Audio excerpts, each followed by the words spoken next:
சந்தேகம் என்பது ஒரு உணர்வே. இந்த உணர்வாகப்பட்டது உயிருள்ள அனைத்து வகையான ஜீவராசிகளுக்கும் பொதுவான ஒன்றுதான். இந்த கருத்தில் சந்தேகத்திற்கே இடமில்லை. இந்த சந்தேகமாகப்பட்டது நன்மையை கொண்டு வந்து சேர்த்தால் தவறேதும் இல்லை. ஆனால் இதே சந்தேகமாகப்பட்டது தீமையையும் கெடுதலையும் கொண்டு வந்து சேர்க்குமானால் அந்த சந்தேகம் வரவேற்கத்தக்கதல்ல. சந்தேகம் எனப்படுவது யாதெனில் தற்காப்புக்காகவும் தன்னலம் மற்றும் முன் ஜாக்கிரதைக்காகவும் தான் நல் சிந்தனையுடையோருக்கு தோன்றும்.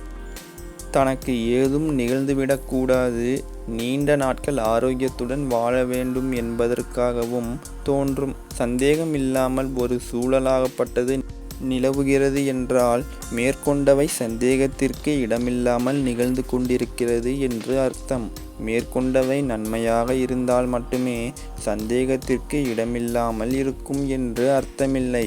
மேற்கொண்டவை தீமையாக இருந்தால் கூட சந்தேகமின்றி நிகழ்ந்தேறும். ஆனால் இதில் அதிகப்படியான தீமைகள் உள்ளன. சந்தேகம் வராதவாறு தீமைகள் நிகழ்ந்தால் கூட தீமைகள்தான்.